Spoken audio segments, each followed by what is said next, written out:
Hi, and welcome to the Tattoo Teacher podcast, where we get to know the person behind the profession, going below the surface of what we see. Join me as I talk with some incredible individuals from around Australia and the globe. My guest on this episode is Matthew Karabinos, or as his students know him, Mr. K all day. I hope you enjoy this fun conversation with Matthew as much as I did.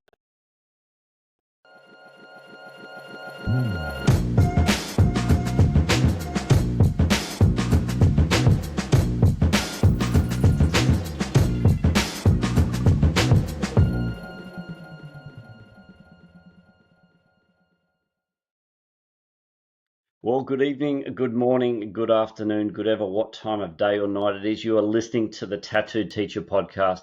On today's episode, I have Mr. K all day, the Matt Karabinos, the man from Pennsylvania. Matt is currently an elementary teacher at Williamsburg's Community School in sunny Pennsylvania. Is that correct? I wanted to make sure I got the PA right. I got most of my states right, but I wanted to make sure I got that one down. He is also the social media coordinator for the Human Intelligence Movement, and I'm going to ask you about that later on. You hold a Bachelor of Science in Applied Developmental Psychology, as well as a Master's of Arts in Teaching Elementary Education from the University of Pittsburgh. And before your teacher life, you have held positions in sales and the oil fields. That's a journey, Matt. That's a journey from the oil fields to elementary school. For all us Australian listeners, that's primary school. That's the K-6 zone. So the oil fields to pre-K-6, like how?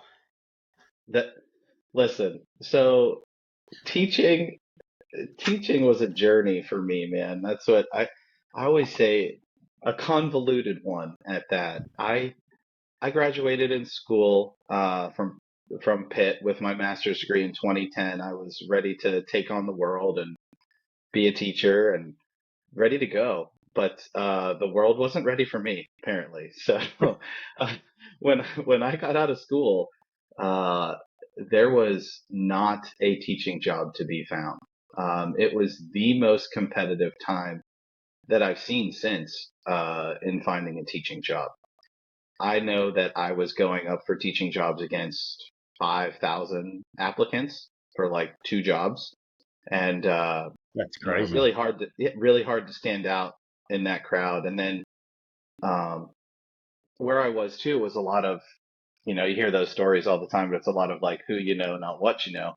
And I'm not a very connected person. So, I mean, well, now I'm a little more connected now, but then just graduating college, I was like, oh, I guess I should sign up for LinkedIn. So I think officially that's when I joined LinkedIn, but I like literally never looked at it. So and and what's ironic is despite where I am now, I was not a big like social media guy, like at all. Like I didn't like being on social media. I would do Facebook and that's about it. And then, people, they'll chuckle at that if they see any of my TikToks or they see me on LinkedIn, they're like, dude, you're on there like all the time. And yeah, that's true. That's true. I am now, but back then I wasn't. But I took that journey, and really it's like the journey of an adult. It was, I needed to do whatever I could do to pay the bills, to get health insurance at that time.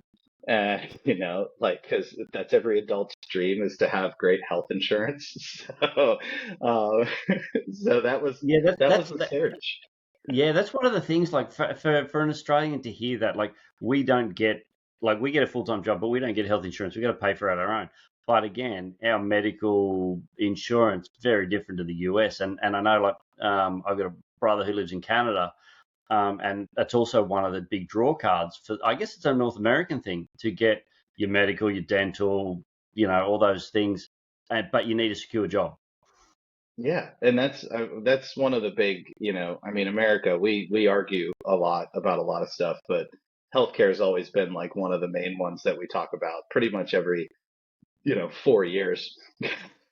You know, every 4 years we have the discussions over and over again. But that's where, but that's what the reality is. here once you turn 26, you're off of your parents' insurance, and so you have to, it's like you're on your own, little buddy. Go figure out the world now.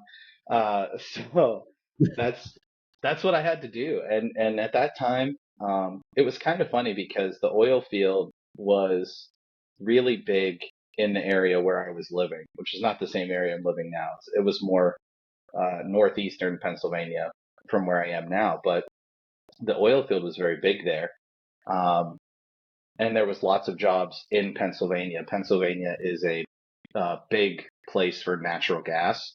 So I Yep. say oil field, but it's technically a natural gas field, but that's that's what it is. And so I had a neighbor and was like, he said, "Hey, you have 2 college degrees." He said, "In my office in the oil field," he said, "they like to hire people with college degrees or military experience." And I said, "Well, that's an interesting combination." He said, "So you have degrees, so you should apply." And I applied and I tell you, this is my favorite like job story ever.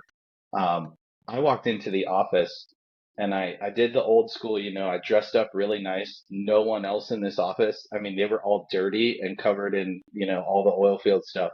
I walked in like a suit and tie and I asked where the boss's office was and they were like right over there. So I went in and I said, "Hey, my name's Matt Karabinos. I'd like to apply for a job. I heard you had an opening." And I said, "My neighbor is, so and so, and he recommended I apply." Walking in the room, like literally 30 seconds after that, is the boss's boss from down in Texas, was up visiting, just so happened to be visiting during this time. And he said, "I don't have a lot of time this morning," he said, "but how about you come back tomorrow morning and, be here at XYZ time and blah, blah, blah." I said, "Okay, cool." So the next morning I showed up like 15 minutes earlier and the boss's boss was there. And so the big boss interviewed me on the spot right there. Far And out. when it came time to get the job, he was like, "You should hire that guy." And I said, "Hey, cool." So I apparently, well, and here's the thing that got me in. The boss's boss from Texas, his wife was a teacher. And so he's like, "Why the heck does a teacher want to come do this job?" And I was straight up with him. I was honest with him. I said, "Look, like I have a family that I need to start thinking about to take care of. I wasn't yet married, but my wife and I were very serious, so we were, getting to that point." And I said, "So I need to start thinking about things like this." And teaching is even out there, even in smaller school districts. Instead of 5,000 applicants, I was going up against 500. You know what I mean? So it was still just extremely competitive. A Um, tough and ask, very yeah. and very disheartening too, so like you're excited to do this job and then you just keep getting rejection after rejection after rejection and you're like, is it me? Like, am I not meant to do this? And so you get discouraged. And so that's how I got that job. I got really lucky. I had it for 2 years and, for anyone that knows anything about the natural gas or oil field, it's a roller coaster. So it's up and down, it's up and down. So I actually entered it when it was in the middle of a downslide. So I only lasted about 2 years there, but then that's when I went into sales and that's whatever I needed to do. I Yeah. sold tombstones, which was depressing, not great, but again, paid the bills. I sold shoes, and the price I pay for selling shoes is that now I'm obsessed with shoes. I have more shoes than my wife does, and I'm not afraid to admit that. But so that's you do what you have to do, and I was very lucky finally in 2018 that a small private Catholic school in the area where I live now, I said I was actually working my sales job, and there was a woman who was helping her mother clean the place at the end of the night. And I found out she was a principal at this school and she was just helping her mom to make extra money on the side. And I was like, "Oh, that's really nice." And then I was like, "Hey, so random question. Hypothetically speaking, of course, would you hire a teacher with a master's degree who hasn't taught in the last like, oh, I don't know, 6 years? Do you think would you be open to some?" She goes, "Oh, we do that all the time." I said, oh, okay, cool, cool. That's good to know. I said, cool, that's good to know. So I applied for that job, and they hired me on the day of my interview.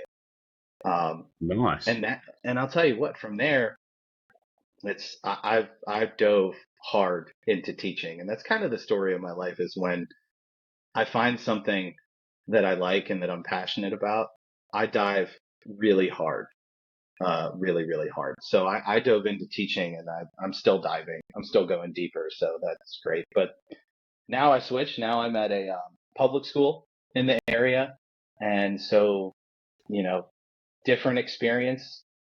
And people are always like, "Oh, I'm sure public school. Watch out for the public school kids." Everyone's always like, public school kids. I'm like, kids are kids, man. Yeah, Kids are kids 100%. everywhere. Just because it's a smaller private Catholic school, whatever, it doesn't mean there still aren't problems there. It doesn't mean there's still issues. I mean, there's issues everywhere. Kids are kids. So that's, I was like, whatever, bring it on. So I got lucky. I lucked out because the school district I'm at, it's very small. I hear teachers telling stories on all these podcasts and stuff of like having 120, 100 and some kids that they have to be responsible for. And I'm like, Yeah. yikes. I have this year, this year is my biggest class, and I have 42 students total in sixth grade. That's it. 42 students. We're a Is very that like small public school. is that like in one? Is that like you've got them in one class, or it's just spread over? Or So, you're just like a year coordinator, or yeah, so we're split. So we have two teachers, and we split them for, math and reading and um, what's the other one? Science and social studies. So we have them all split up throughout the day. But so right now, my maximum class size is 22 at a time, yeah, which is manageable, so yeah, that's nice and manageable. But that's, I luck out in that because I know I hear stories. The public school that's closer to my house is a much bigger school district, and they got, your 30, pushing 35 in a classroom for some of them. And I'm like, ooh, that's really that hard. It's really hard. that So, is absolutely. So you've had a journey to get to teaching, and it sounds like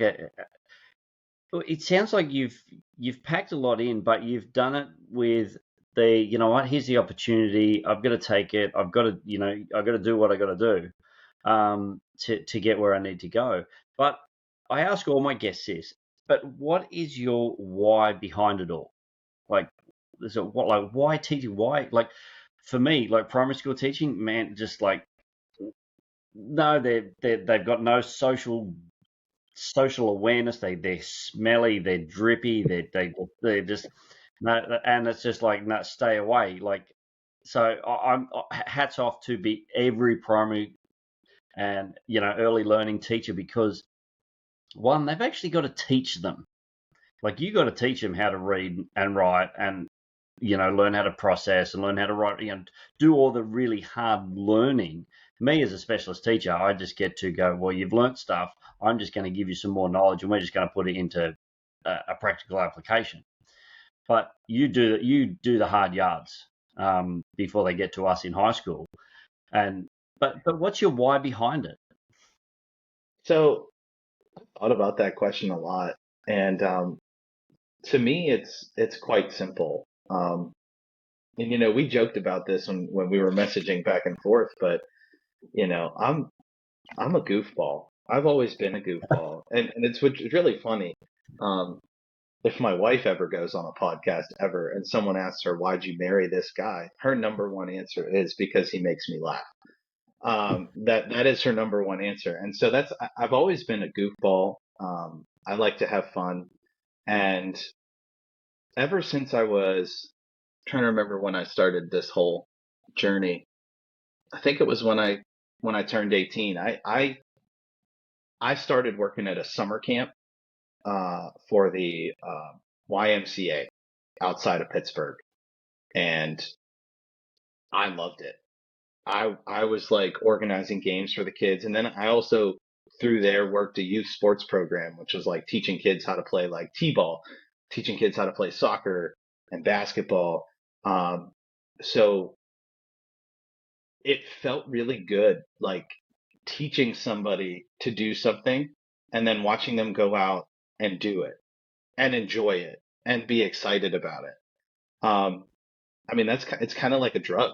It's an addictive feeling because you watch that and you're like, you feel so good from that.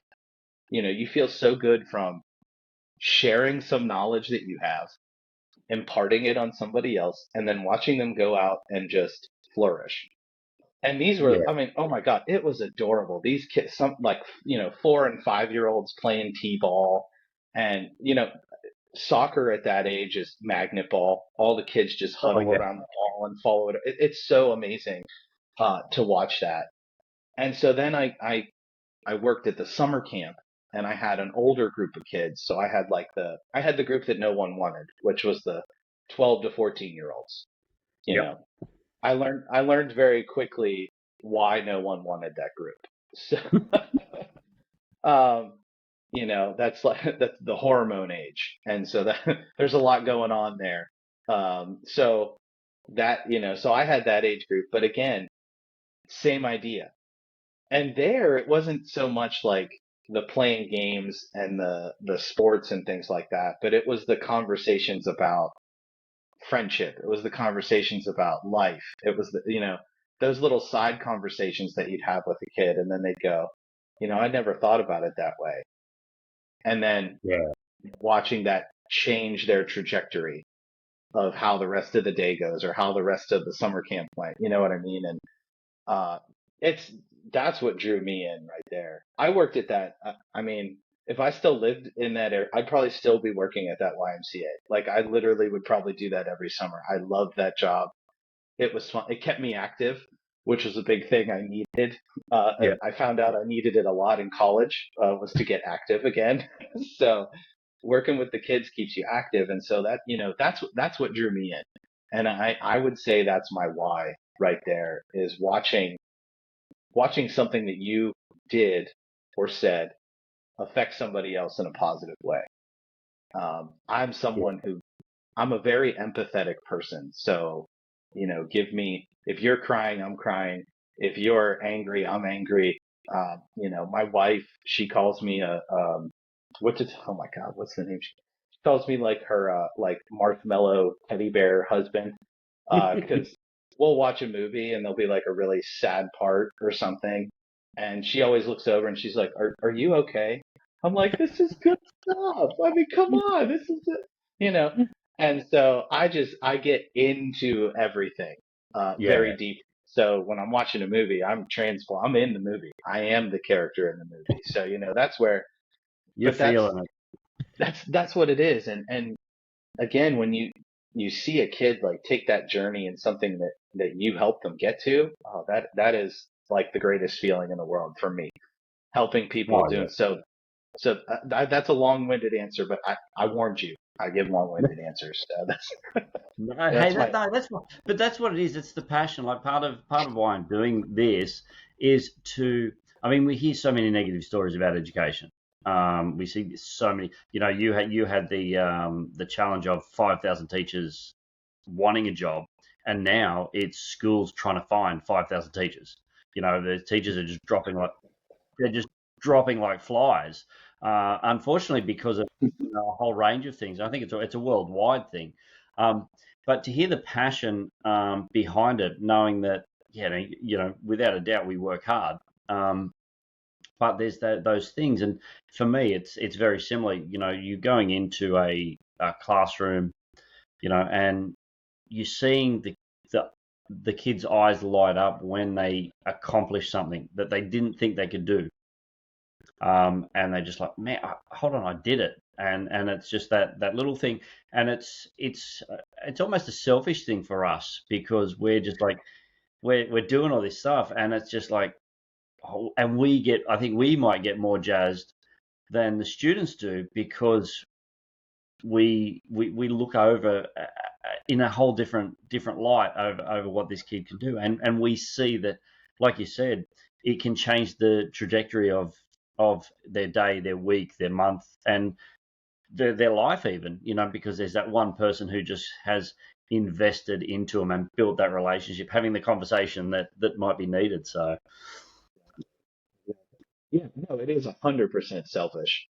But I mean, isn't that's what that's what most people take jobs for, is because they're 100% selfish. And so, whether it be for money or whatever, we're not, there's a joke right there, teachers, we're not selfish for money. We're selfish because of how we feel about the job. So yeah, yeah, we get that kick out of it. We're the most selfish, selfless people in the world, I think. 100%. Love that. I put that on a t-shirt. Put that on a t-shirt. Frame it. Let's go. I like it. Absolutely, absolutely. But yeah, that sounds like, I think, with your why, that the empathy is coming out and more and more, and I think that's why so many teachers find it so hard, because they have this, they want to give and they want to invest and they want the best for their students, whether it be 20 or 40 in a classroom. Because there's some teachers out there doing it tough. They've got, like you said, they've got 40 kids in a classroom, but they're Mhm. there every day. They're showing up because they want what's best for the kids. So it's it's good to hear that passion and that empathy coming through with a smile as well. And because by the looks of it, you have fun with your 11, 10, 11, 12-year-old kids on a We daily try. basis. Yeah. We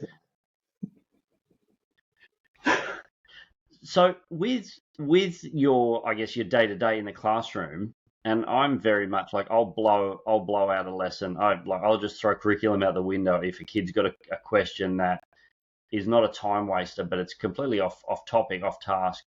Because it's about building that relationship. It's about because if we don't have the relationship, we can't. They're not going to learn from us. Um, so that's where I think. Do you find it the same with your year six? You might be going, okay, well, we're doing science now, but then some kid on his little tangent or her little tangent just goes, hold on, if we're talking about this, but that sparks this idea, and they ask a question, like, will you run with that to a point? I guess obviously you got to get through the lesson, but that the importance of the question is there. Yeah, listen, my kids that I've had for the last, what is it now, 6, 7, I can never remember, 7, I think, 7 years teaching. Um, they will all tell you without a doubt, if you ask them, does Mr. K go off on tangents in class? They will all say yes. Every single kid that I've ever had will say yes. Some kids will say he tells too many stories. Some kids will say he tries to connect too many things. Um, Other kids are like, this is great.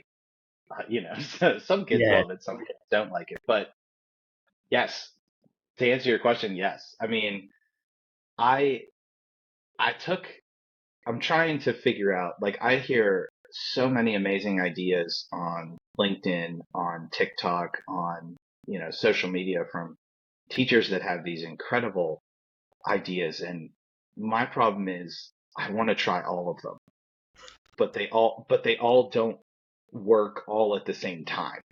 And Yeah. so, like, now I'm to the point recognizing, okay, I can't do all of these things I want to do. So I have to pick and choose.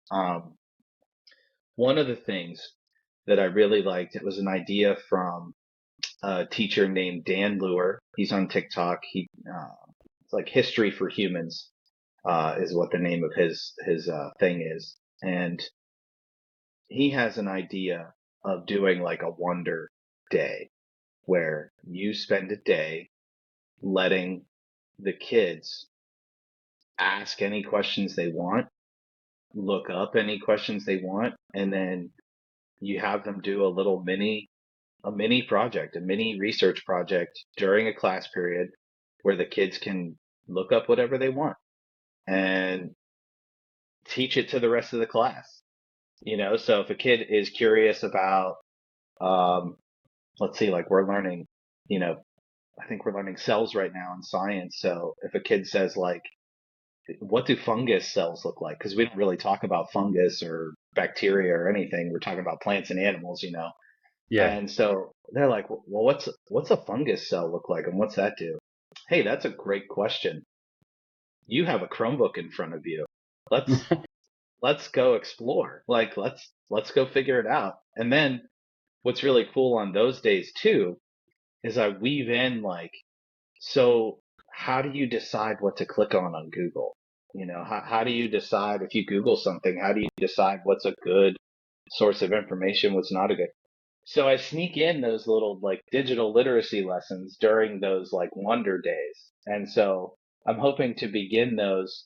So like the first like week and a half of school, I'm very light on content and we hammer procedures in the room. How do we go to the bathroom? How do we do? Because there's a primary school thing for you there, Yeah. right? How do we leave the room? When do I sharpen my pencil? How do we do this? You know, so it's very much like these things have to have systems, because if they don't, then everything's chaos. Yeah. So that's the first couple of weeks is like, here's the system. And I repeat myself so much in the first couple of weeks, and it's tiring, but it's worth it later on. Because when a kid doesn't follow procedure, you say, look, we agreed on this procedure a long time ago. So you either follow it or you don't. And so then we go down, you know, go from there. But those Wonder Fridays, that's a good strategy for teachers who have kids who ask a lot of questions. And like, what's really funny now is like my kids also know 100% if they ask a question that is closely related to what we're talking about, I'm going to go talk about that question. And Yeah. then I'm going to go talk for another 15 minutes about something that's outside of our lesson. And that gives the kids 15 more minutes or 10 more minutes or however many more minutes of not having to do whatever work they were supposed to do that day. So they know that. What's funny is I know that they know that. And so I always tell them at like the end of class or at the end of the year, I'm like, I let you do that. I let you do that. You know, Yeah. like that's how, excuse me, that's how it works for me is again, if a kid's curious and has a question, that means they're paying attention, at Yeah. least semi paying attention. I'm going to take advantage of that. I'm going to grab the reins and I'm going to run with that, especially if it's something that maybe is more relevant to them than maybe necessarily what we're talking about. And so that's how I pull that together. But that would be a great strategy. Like pick a day where the kids, it was like, you know, could ask any question they want. So like you could have it for science, you can have it for math, you can have it for any subject, and just let the kids explore. Yeah. So yeah, that would be a cool strategy. Yeah, that it sounds like within that, I mean, you're letting them you're letting them just run with their thought process, but you're also bringing in like you ask them, like, how do you know what Google page to click on, or how do you know what answer is correct? So you're not only giving them the creative freedom and to go, well, I'm going to go down this way, and I'm going to be creative with this, and I'm going to present it in whatever way they want to.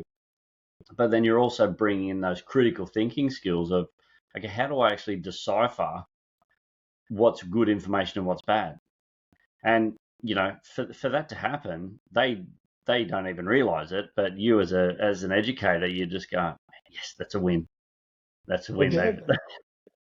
Well, exactly. We even had a really short conversation about social media, um, which we could spend days talking about social media and its effects on kids. But again, just like AI, the reality is it's in these kids' lives, yeah, regardless of whatever I teach or whatever I do. It's in a lot of these students' lives. And so we just had very quick. I said like, so when you have a social media account, like you should not have your like name as like your username. I was like, so think of like, I told them, I said, think of your like, you know, your gamer tag for like Fortnite.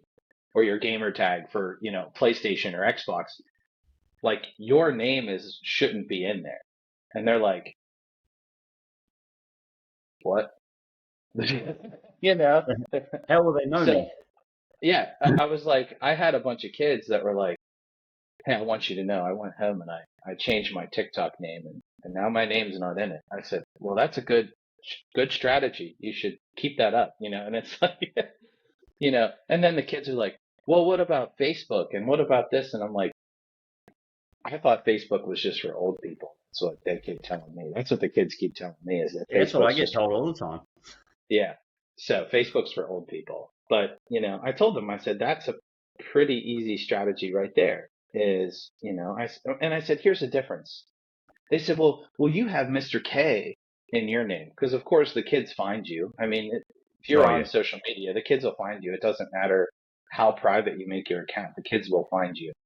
And that's kind of the scary thing about TikTok is like, if a kid, if they don't have their name or any identity, like I don't know that it's a kid who's following me. You know what I mean? And so as soon as they comment on something and I'm like, oh, that's a kid, like then I can take care of it. But up until that point, like I don't know. And that's like the scary part about social media. But that's, my TikTok channel, I said, it's boring stuff for you guys. I don't know why you'd want to watch anything on my TikTok channel. It's boring. I teach teachers how to use AI. I teach teachers how to do cool stuff in their lessons, or, I share insane things that my toddler does, and that's, that's, you know, it's pretty boring in comparison to what else is out there on TikTok. But, so that's like but that, just that little quick lesson, like a lot of these kids, they were given the phone and then they were like, oh, I got a bunch of friends that are on, Snapchat or Instagram or I guess now TikTok, and it's like, I'm going to go join all these things. I'm going to go do all these things.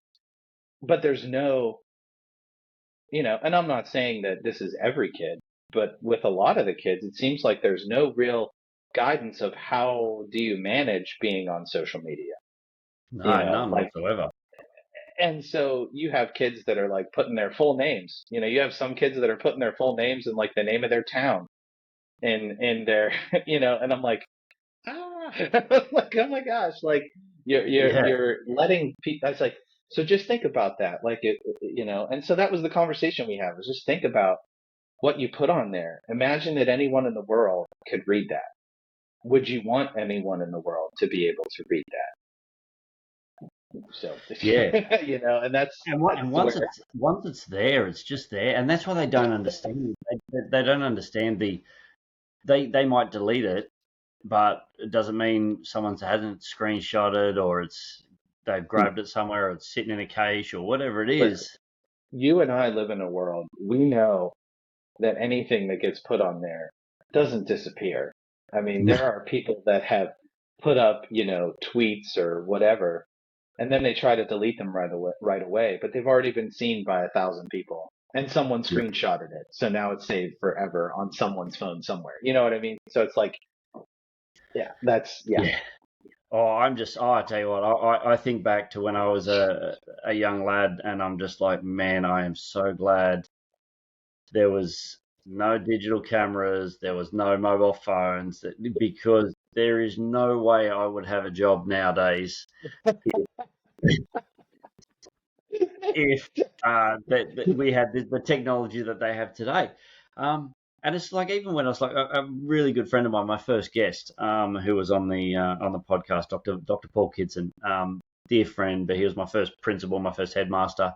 And I asked him, I said, like, what's your hiring process now with this? And he goes, and the more people I spoke to, I said, as soon as he gets a CV that he likes, he just does a deep dive. He just like hits up every social media, hits up just Googles them and does all this sort of stuff because it's, when you're hiring someone, it's a reflection of, okay, well, what are they allowing to go out into the public sphere? And it's just like, because that's the type of person that they are. If they might be doing some outrageous stuff, but if they keep it private, hey, that's Look, it. And I spoke to some other headmasters as well, and they're like, yeah, like first thing comes in, we do a search on them, and it's just like, man, Right. like if only the kids knew that, if they only Well, and realized that. again, like that's a lesson like to put in there because it's and I told the podcast I was on last night with Mari Beasley, we talked about this a little bit too. I had a summer job this past summer where I worked with kids who were juniors going to be seniors in high school. And it was called the Readiness Institute, and it was through Penn State University. Such an amazing idea for a program. Um, these kids, well, first of all, the kids were paid, so that was nice. So Wow. they had to apply for this program, um, and they get accepted to this program, and then they get paid to do it. And we go around to local businesses, local companies, local entrepreneurs, and the kids learn about career readiness. And even if it's not something that's necessarily in the career that they want to do, they see and they learned from everybody that we went to go see, like what it takes to have a career, what it takes to be in a career. And what was really funny and interesting that the kids picked up on in like week 3, the kids were like, none of the people that we talked to, none of them, this was their first idea for what they wanted to do for a job. None of Yeah. them. Nobody. And I think that was really enlightening to them because they have this idea that I go to college, I get the job I want, and I go do it. And it's like, I say, good luck finding someone in a profession that is the journey they took. They do exist, but there's not many of them out there. There's No. usually stories like mine that are you take all these different, off routes to get to where you need to go. And I think that was kind of shocking for those kids because they actually saw it from so many different people that we were seeing. And it was in so many different industries. And all of them like, yeah, this was not like I never thought I'd be able to get this job, or I never thought this would be the job I'd end up at, but I love it. And then, it's just, so that was fun. But having those conversations with them, and they are a group, these group this year, these seniors this year, I mean, they've been on social media for, some of them for 8 years, 10 years, some of them for 10 years, they've been on social media. So it's like, what does that show about you? Right. And Yeah. so ha- you're able to have those conversations with those older students, and that's where I talked yesterday too. It's really strange to see the conversations with my sixth graders, around the use of AI to help them do assignments and to talk to juniors and seniors because the juniors and seniors are asking the question of, should I do that? Is that right? And the sixth graders are, of course I'm going to do that because it gets it done faster. Why would I not do that? And Yeah.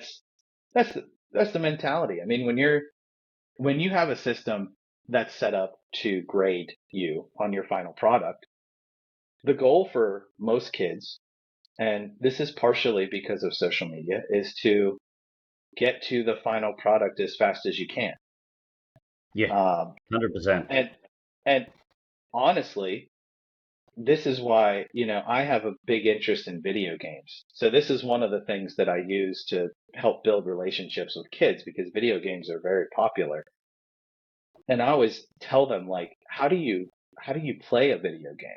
And you can judge like a kid on how they're going to, work in your class based on how they play video games. So if you give them an open world video game, are you going to run through that video game and try to get to the end as fast as possible? Or are you someone who's an explorer? Like my wife and I, we joke all the time. We both play video games and we play open world games. And my wife painstakingly explores the map, like to the extreme. And that is where she finds her enjoyment there. And we Yeah. both joke that's our decompression tool. to Right. exploring a world that's not ours for like an hour or 30 minutes or whatever, you know. But again, when you watch these kids and you see the types of games they're playing, so like one of the most popular ones is Fortnite. Yeah. You watch how these kids play Fortnite and you see how fast everything is. They're building stuff as they're going, they're reloading, they're picking up weapons, they're doing all this, they're, jumping, hopping around all the time. You watch that and then you go, how am I supposed to compete with that as a teacher in school? Yeah. And so you get a big insight right there. So I know when I hear a kid plays Fortnite, I know that that kid is I'm going to go fast. I want to do things fast. And so I have to really work hard with that kid. Slow down a little bit. It's okay to slow down. It's okay to take things slow. I this is like my one of the things that brings me so much joy and heartache all at the same time. I give last year, I teach math this year, so I don't get to do many writing assignments, but last year when I gave writing assignments, I would have a kid who he'd write like two or three sentences and be like, okay, I'm done. It would take him literally 30 seconds I would just say, are you sure you're done? He goes, well, yeah. I said, did you answer the question? Yeah. Are you sure you answered the question? you know, and so we have these, and he's like, well, what else am I supposed to do? And, so we have this conversation of, well, there's a lot of things you can do. And we go down that rabbit hole and then he works for another 30 seconds. Well, how about now? Am I done now? It's like the joke. Are we there yet? Um, Oh yeah, but absolutely. And that, yeah. And do you find it's more with boys who are just like, yeah, done. I'm moving on. I'm moving on. Yeah. 1000%. I will say this. So the boys are stereotypically, of course, the boys want to get the work done faster and just get me to the end goal as fast as possible. And there's not really much care about what the final grade is. They don't really care about that. They just want to get to the end goal as Yeah. fast as possible so that they can go like be on their Chromebook or do whatever the after activity is. I learned very quickly, whatever your early finisher activities are, make them really boring so that your kids don't want to do them. Because that also creates a problem as well. When the kids want to do the early finisher activity, they are going to finish early because they want to get there. So Yeah. that's there you go. Hey, Um, there's a tip for new beginners right there. yeah. And so what's funny is, again, stereotypically, the girls are the ones that always ask me the question, how long does this have to be? How long does this paper have to be? How many sentences? How many paragraphs? And I started this thing last year. It made so many of my kids so upset, so angry. They'd say, how long does it have to be? And I said, how long do you think it needs to be? Oh, they hate that, don't they? Uh, Well, and they're like, well, I don't know. I said, answer. I mean, you go till you think you answered the question. But what if I sit here and write like 3 pages? And you sit here and write 3 pages, then it's probably a really good answer. Or you talked about something that has nothing to do with the answer, but we'll figure that out when we get there. It's like, so they did not like that. But we've had a lot of students now that are so, um, it has to be, 5 paragraphs, a 5 paragraph essay. It has to be a 5 paragraph essay, or a paragraph has to be 5 sentences, has to have intro, body, conclusion. And you drill these things into these kids' heads so they think that is how everything has to be Yeah. until you have a teacher that comes along. And I'm a little early because again, like you said, I'm still at the I need to teach you how to do this stage. But in year 6, they've been hammered with writing the last, 4 or 5 years. And in us for, let's see, let me think here. In the United States, we start our standardized testing in third grade. So they've been doing standardized testing writing for 3 years. Uh, so they've had practice. So by the time they get to me, I say, you know how much to write. And then what's nice is I show them examples of really good writing that isn't long. And then they say, well, that one looks better because it's longer. I said, but read it. And it's not, Yeah. you know what I mean? So that's where we get the conversation. And I tell the kids all the time, I said, look, you can write me 5 pages, but it could be trash. It could be trash. Well, it Or usually is. you could write me one paragraph and it be brilliant and perfect. So that depends on you. That's what I started saying too, as I said, how long do you think Then I said, well, that depends on you. How good of a Yeah. writer do you think you are? And boy, having sixth graders go like introspective is interesting to watch the looks on their faces. Like, Yeah. how good of a writer am I? Yeah, because they want. I think with the standardized testing, and look, I think it has its merits, but I think it needs to be looked at. But um, because they're so used to the standardized testing, it's like, okay, this I've got to get this, I've got to get the answer so I can get this mark or this band or whatever. So the system, the education system, has almost been turned the wrong way to go. What they just want to get the pass. What do I need to do to get the pass? Instead of what am I getting to learn? So like the learning's thrown out the window, and it's just what's the end product so I can get, you know, for most of for my year 9 and most of the boys that I teach, it's like how do I get a C? I just want a C. That'll get me through. Again, stereotypically, because I've got a lot of kids who they just nail it. They want the top grade, but it's not so much because they want to learn. It's just they want to be at the top. So it's like, what do I have to do to get there? Um, Yeah, exactly. And that's when you have standardized tests and when you show these kids starting in third grade that they have to take this really big test at the end of the year, and it's like you make it to be this important thing, that becomes the important thing about school. The important yeah, thing about school then becomes the grade. Um, I made a couple LinkedIn posts and I think a TikTok video where I talked about this, but when I thought I was teaching ELA, I had all these plans to do this sort of ungrading and do a lot more feedback driven grading, a lot more, um, talk about it as we go grading. Uh, Not so much focusing on the final product, but focusing on how you got there. Process over product, I think is what I keep hearing. So yep, process over product. And that's hard to do when you're in a system that still requires you to take a standardized test at the end of the year. Like I would love to get rid of multiple choice questions. Like I'd love to get rid of multiple choice questions.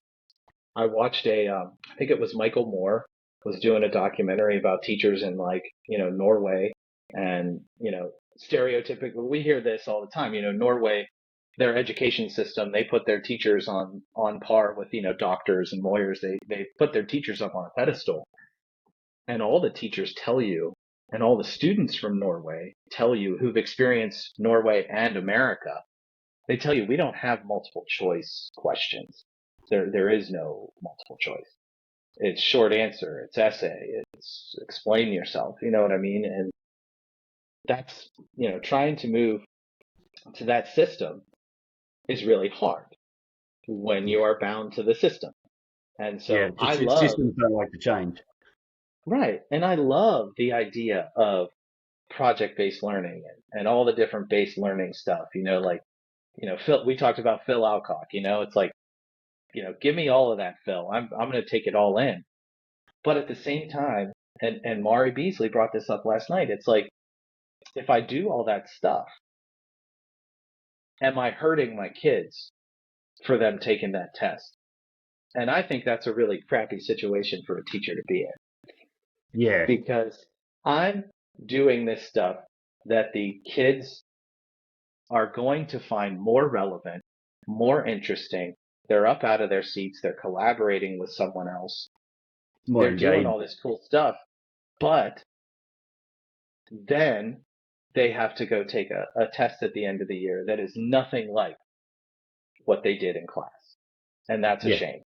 And that's a shame. So that's where I'm kind of stuck. And that kind of segues nicely, but that's where my my reasoning for joining the human intelligence movement came in. I hear change education and again, I told you I dive in. So I dove in hard because I think it needs to change. And I think most teachers can agree that, standardized testing is probably one of the main parts of the problem. We're pushing Yeah. this test so much and importance so much. And you have kids coming out now that are going into careers going, okay, what do I need to do? And it's like, well, I hired you to do this job. Like you're supposed to know what to do. Well, it's like, but what do I actually need to do?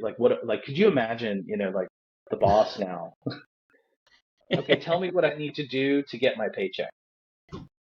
Um, you work. You do Okay, your but like, job. what exactly do I need to write one-page papers? Do I need to respond to 50 emails a day?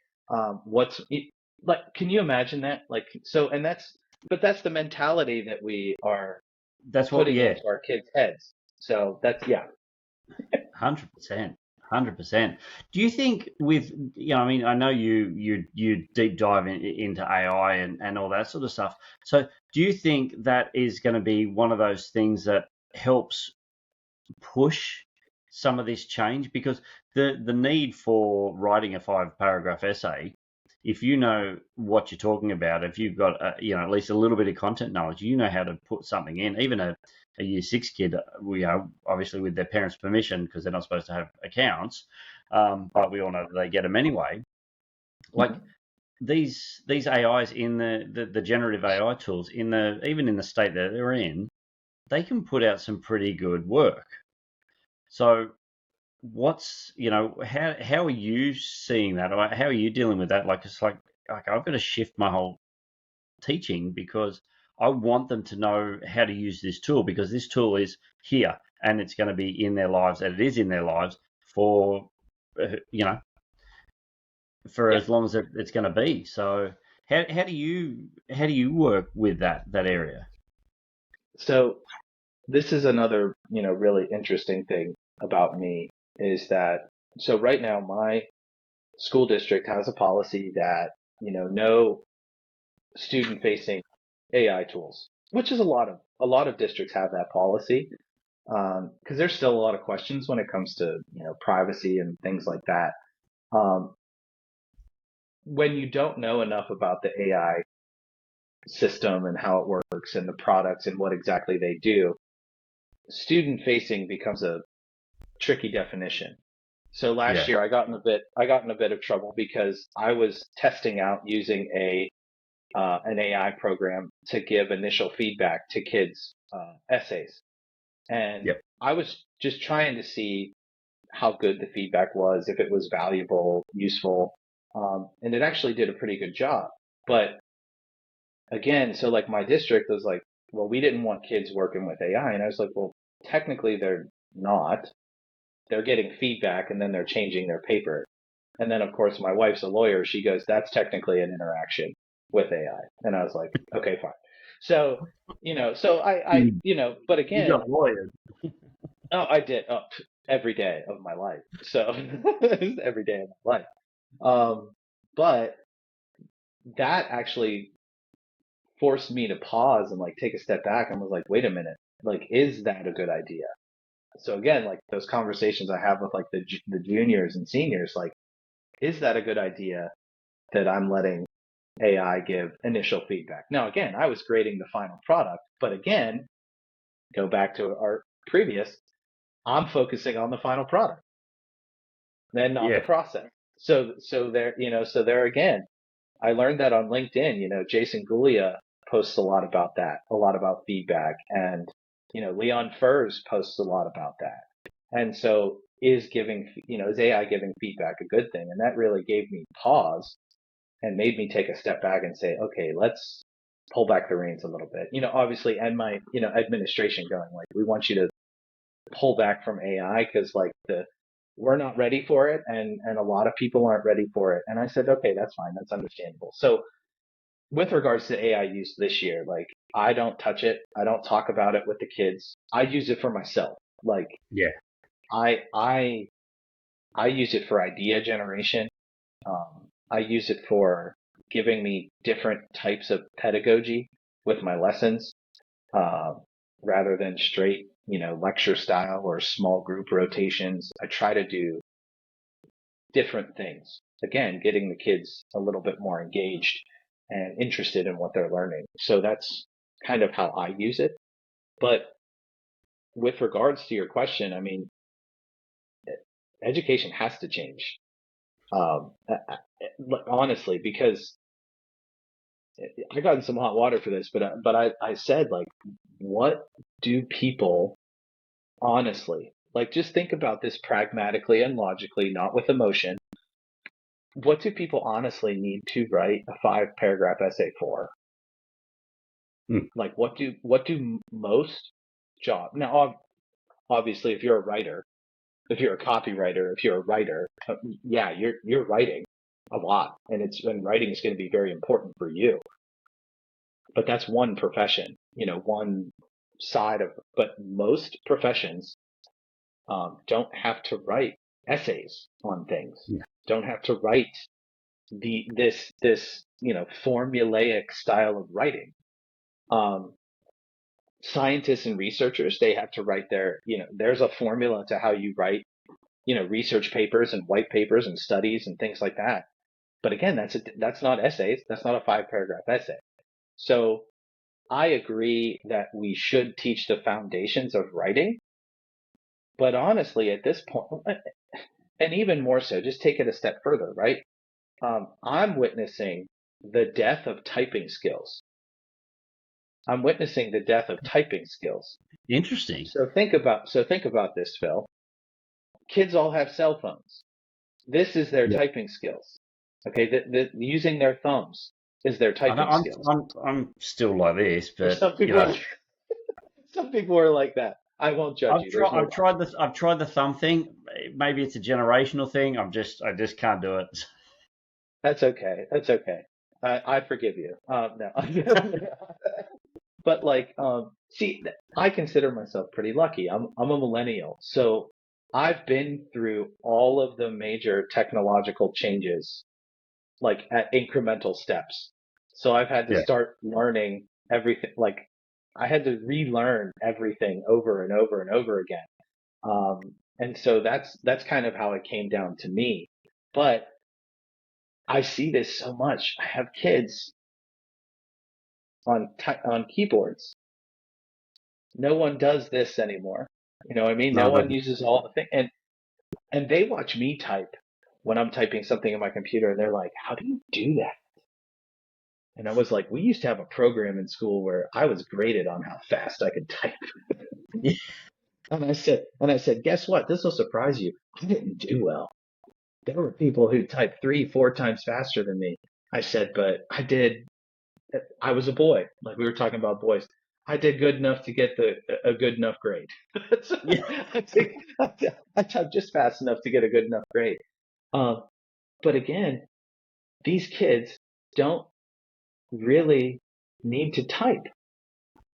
iPads and smartphones have taken over computers and laptops and things like that.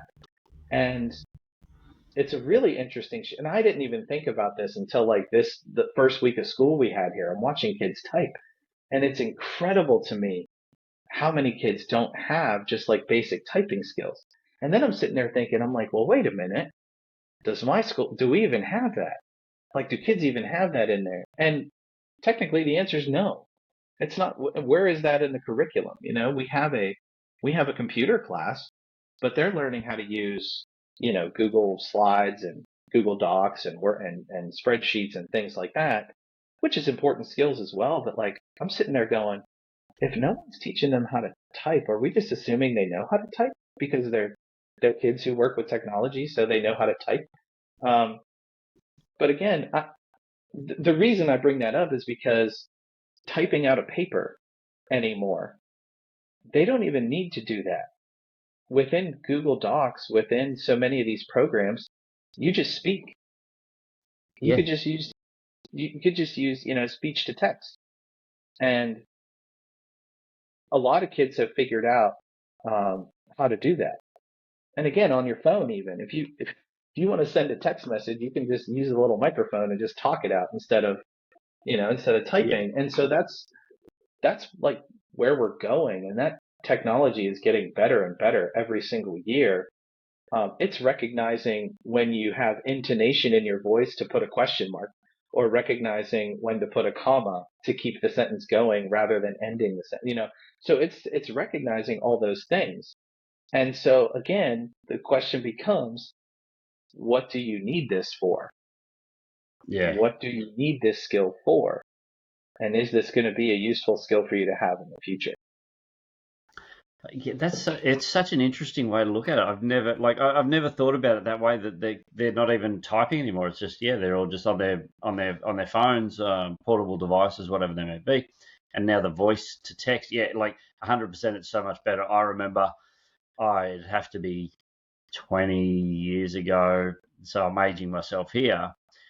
My wife's grandfather was starting to go blind, but he was always just he loved to be on the cusp of whatever was coming. So he bought himself a computer, no, and Yeah. so he was able to type and he was doing stuff, and then his vision got worse, so we got him some voice to text, and man, oh man, was this thing terrible. Like you would have Yeah. to try and train it for hours and hours and hours, and it'd still get it wrong. And for now, like it picks up various accents. It picks up the different dialects. And like you said, it picks up the intonations of how you're talking, Mhm. and then it puts it all in there. It's like far out. It knows Yeah. when to question mark, when to exclamation, when to pause, when to semicolon, and you're just going, man, like this is just crazy. So yeah, like everything is moving at such a rapid pace, and I guess and you made that statement. It's like they're learning how to use various applications, but they're not. And I've had this conversation as well. It's like we call them digital natives. Yes, they've grown up with technology in their pockets, and in their, as soon as they're around, they can do it, but they're not taught how to use it. They're self-taught. Right. And so they just go, well, I can quickly do this, but they don't understand the reasoning why it can do that, or what it's actually for, or how it's going to be helpful in a different area, different sphere. Do we need to know Excel? Not anymore. I can punch it into AI and it can do it for me. Mind you, I hate spreadsheets anyway. I'm not a spreadsheet guy, so They're hard. It's like a whole like course in and of itself, just learning how to all the stuff that's hidden within spreadsheets that you can do. It's crazy. oh yeah. So yeah, so you're seeing some, and it's a really interesting thing to hear how you've started to move with it, but then there's been barriers, and some rightly so, that should be in place, but others you're just going, hold on, why what are you doing that for? Is it what whose boat am I rocking? That that is the foundation of me, and it's usually what gets me in a lot of trouble. But I ask the question why, and I taught this was one of the things we go over is I told my kids that even in sixth grade, it's probably a bad idea, but I mean, you should be wondering to yourself why something is a rule at school. Or even more meta here, why are there rules at school? Period. Why are there rules? Period.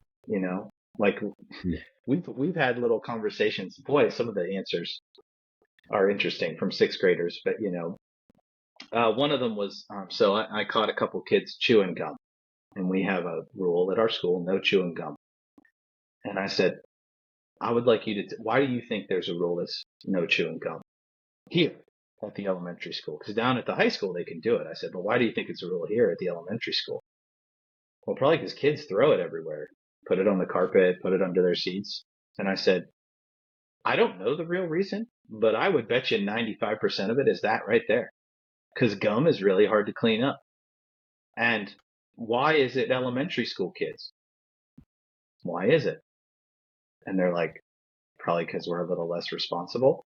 Mm, okay, that's cool. I'm glad you said it, not me. So, that, Yeah, so, they have that realization. And, but asking why, my big why question that I still have is why am I not allowed to wear shorts on dress down days?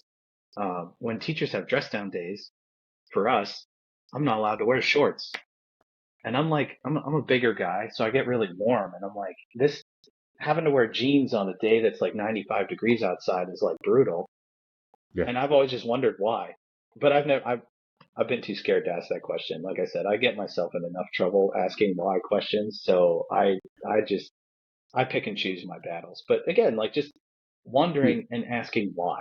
And, Yeah, and and but that's what we should be doing, and we should be allowing. Like I'm always happy to, if a kid's going to ask why, it's like, hey, let's come up with if I don't know the answer, I'm more than happy to say, hey, let's go find out, or I'll go find out, or we have a or discussion, and just then say, I don't know.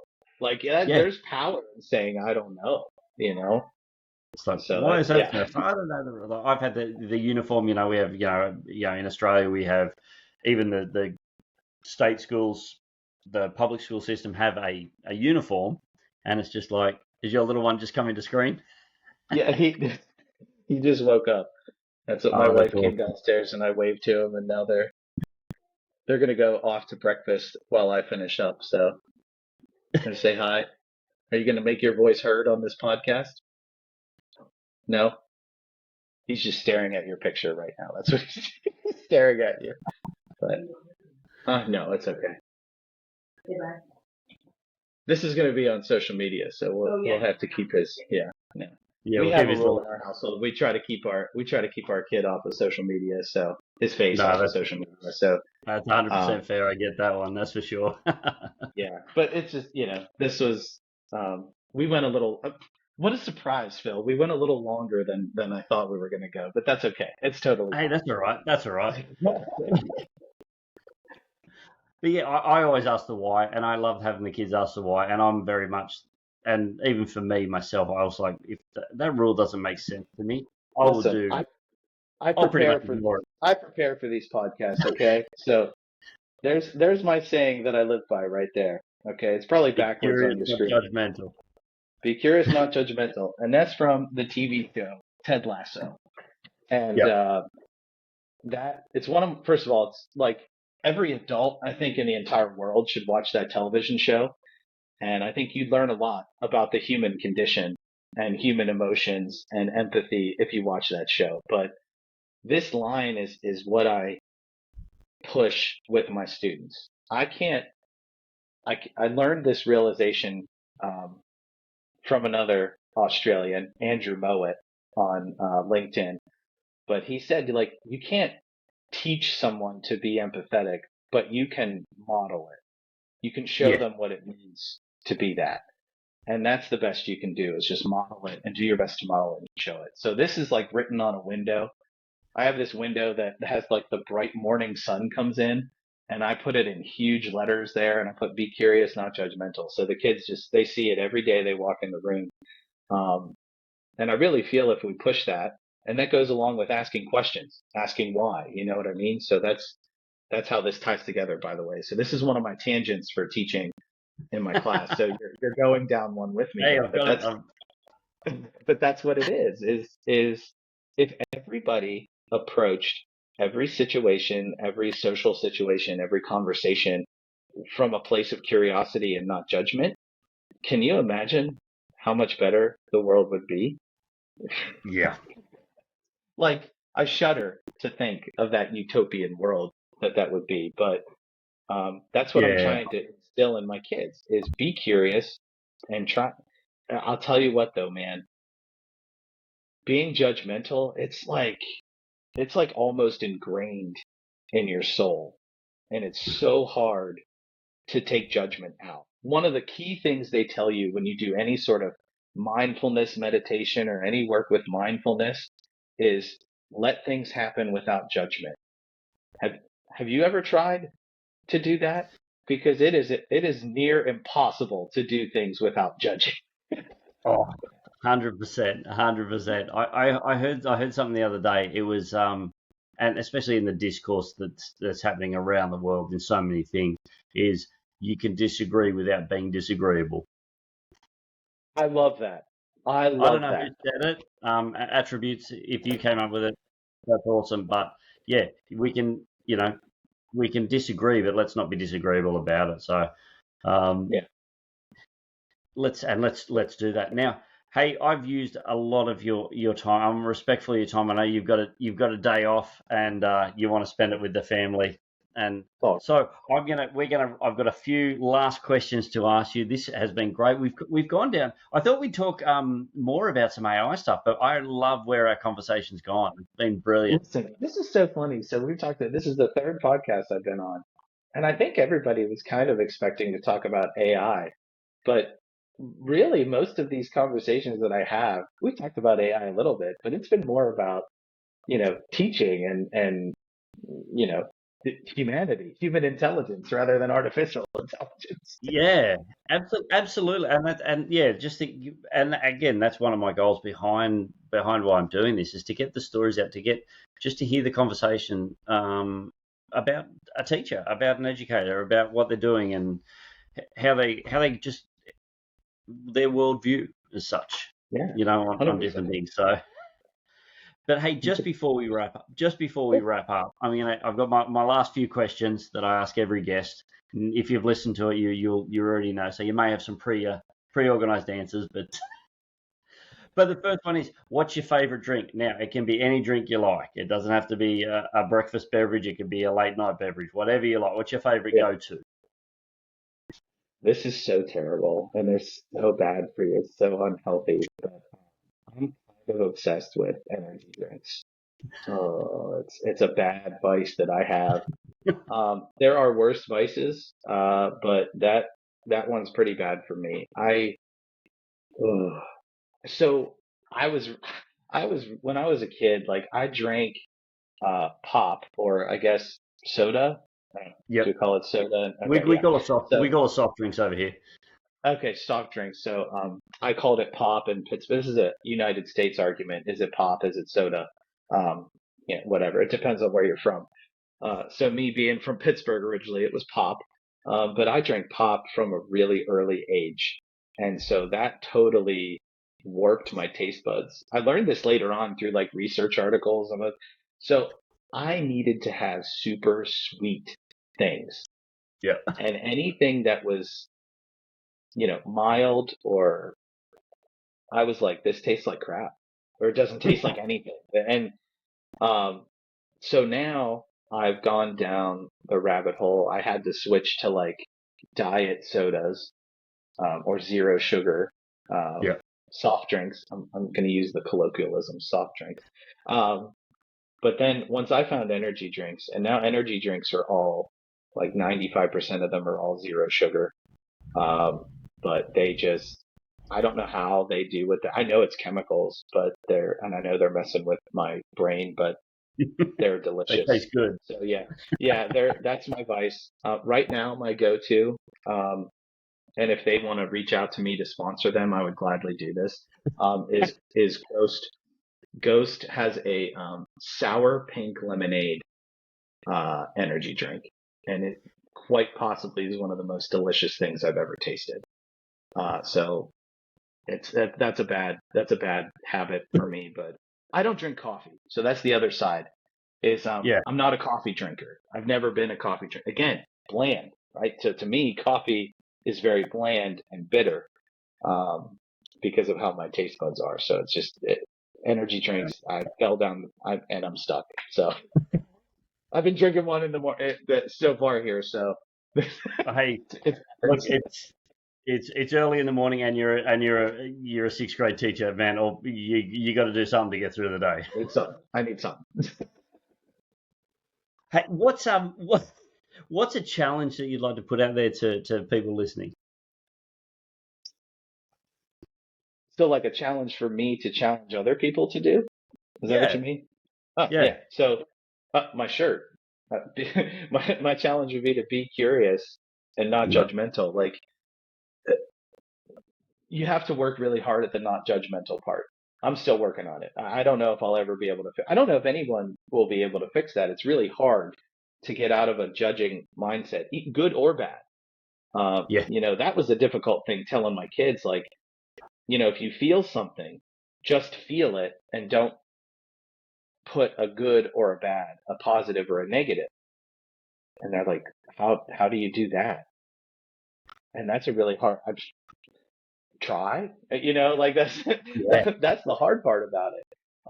But literally, any conversation you go into, just approach it with curiosity and wonder about that other person. And be genuinely curious about that person. Hey, I wonder why you do that. Hey, what do you call soda or pop? We call it soft drinks here. Okay, cool. Soft drinks, nice. Um, so just approaching every conversation with curiosity, I think would be a really nice challenge. And when you start doing that with your students and you start doing that with your kids, you end up getting a lot more productive conversations with your kids because you're not all immediately placing judgment. Like I've had a lot of situations in my past where other teachers would come to me and say, "Oh, you better watch out for so and so. They blah blah blah. They do this. They do that. They did this last year." And I say, "Thanks, but no thanks." Um, Yeah. and I told the kids that this year. I said, "Look, whatever you did last year, I don't know you. I don't know who you are. I'm ignoring what you did last year because last year doesn't matter. Last year's not this year." I said, "This year you could be a totally different person. So I'm going to judge you. I'm going to be curious about you based on what you showed me this year."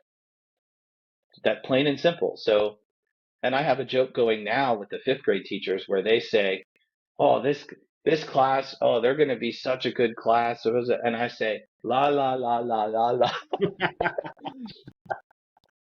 The You don't last want few to hear it. years, they said, "Oh, this class coming up, they're going to be, oh, you're going to love this class." Yeah, okay. Okay. And then I start to wonder, I say, I don't think you as a fifth grade teacher recognize what happens in the summer between fifth grade and sixth grade. The kids go through massive changes and they are completely different people coming out the other end. So all of these kids are going to be good. I don't listen to any of it. I don't listen to No. any of it. I tell all the kids they come to me with a blank slate. So teachers, let your kids come to you with a blank slate. Ignore all the other things that all the teachers have had. So that's what Hey, I say. they got they got a free one right there. Yes. Now, do you have I mean, I'm going to go. You've already given me your favorite quote or mantra, but do you have any other ones that you that have just sort of either gotten you through something, or that you just you find it's something that you can rely on? Oh, 100%. Yeah. 1,000. Listen, I'm a quotes machine.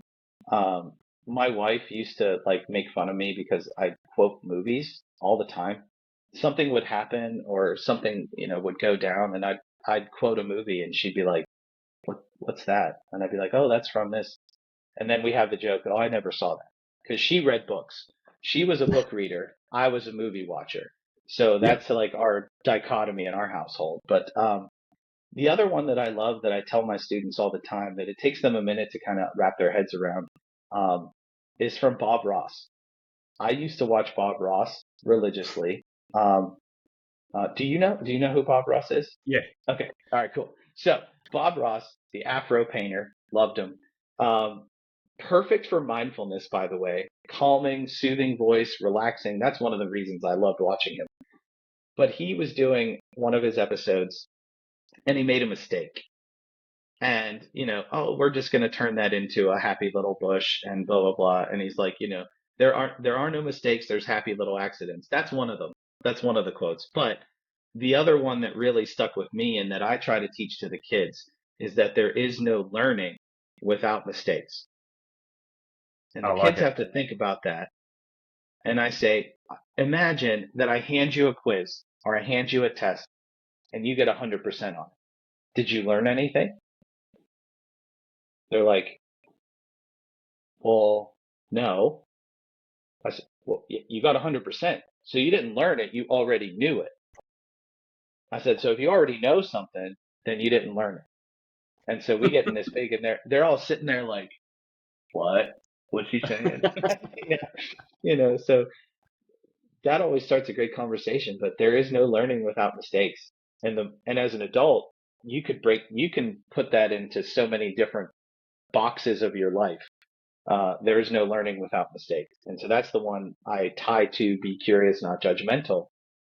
And that helps me help the students to recognize that it's okay to make mistakes and that mistakes are actually a good thing.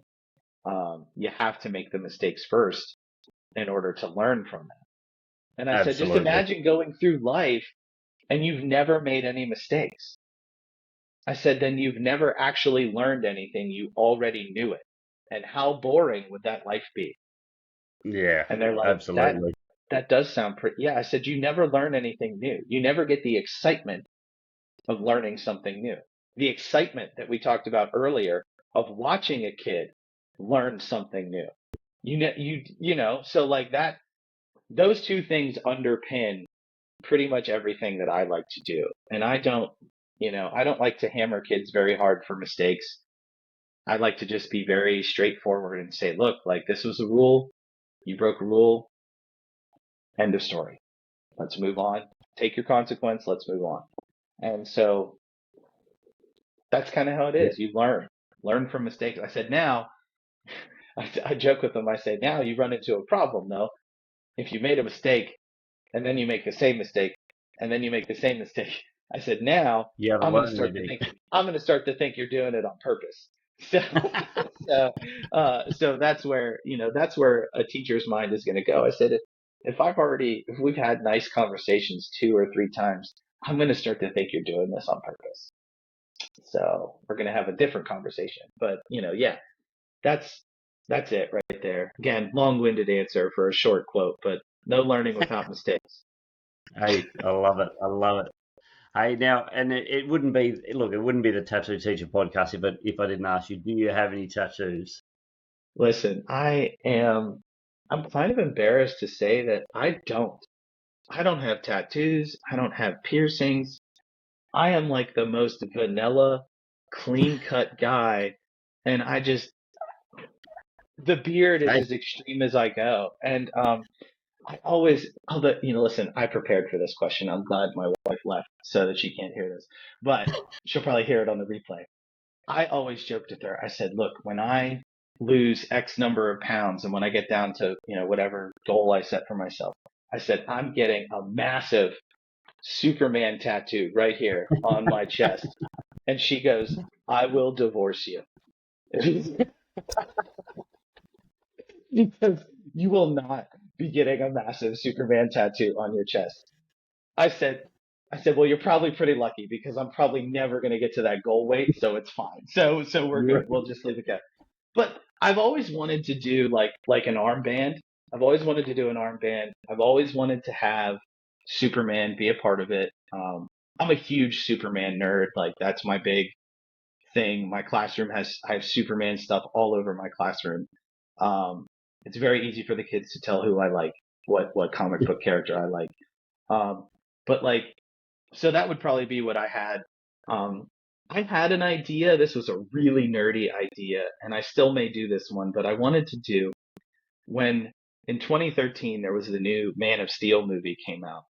They yep. had for the movie developed a Kryptonian language, like a Kryptonian alphabet for like Superman.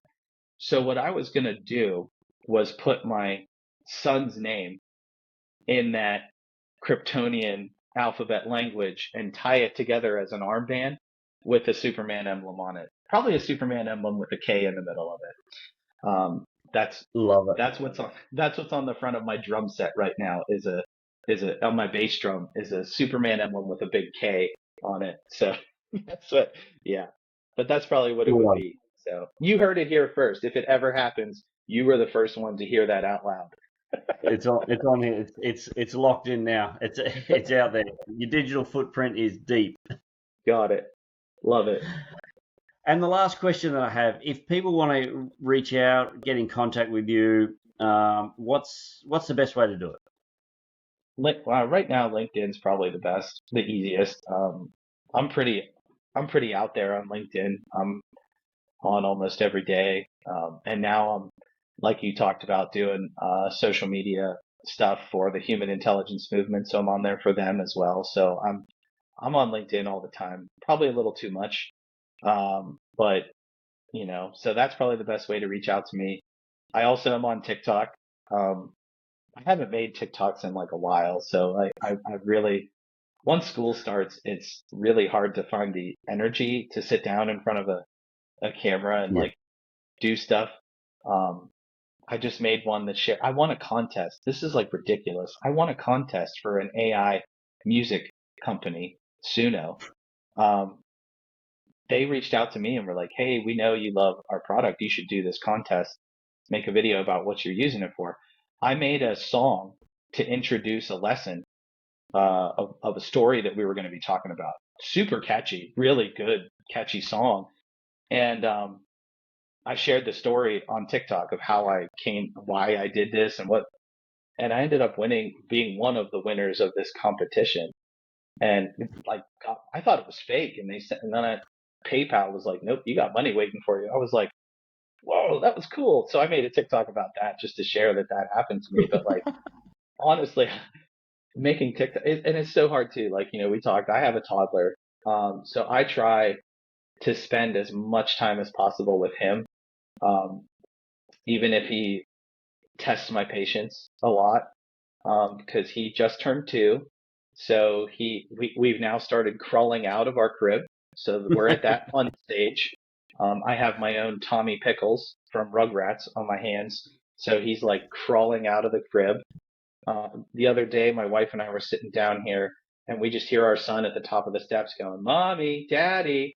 We're like, "You were in bed. What is happening?" No, he crawled out of bed, opened the door from his room, and was standing at the top of the steps yelling down the steps to us. And we're like, so I try to spend as much time as possible with him, and so that's why I don't do as many TikToks and things like that. I love the CapCut stuff though. Some of those memes and movie quotes, oh, they're gold. So some of them fit really well with what happened that day. But TikTok, you could follow me on TikTok. That's cool. But LinkedIn's probably the best place. I've been doing a lot on LinkedIn, and I've grown pretty quickly on LinkedIn, and I really enjoy LinkedIn. Like I told everybody, LinkedIn is like mini PD.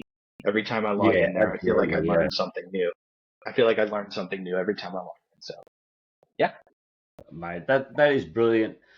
Well, Matt, thank you so much for your time. It's been a blast. It's been great to get to finally chat with you in person as such. Even though we're thousands of miles apart, it's been great to actually catch up, find out a little bit more about you, about what you're doing, and your passion shines through. I appreciate it. Appreciate you, and have a wonderful Labor Day holiday. Now this is going to date the when we recorded, but anyway, that's okay. it's all right. Hey, thanks, Phil, for having me. I appreciate it. No worries. You have a wonderful day. Enjoy the time with your family. Will do. Thanks, Phil.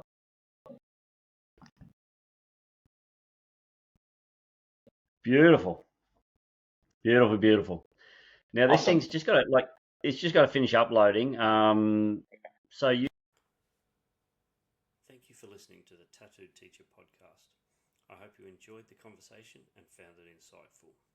If you like what you heard, please subscribe, leave a review, and share with your network. Special thanks to DJ Fruit Salad for the music. You can find more of his work on Instagram at DJ Fruit Salad Official. Thanks again for listening, and I hope to see you in the next episode. Stay cool, be blessed.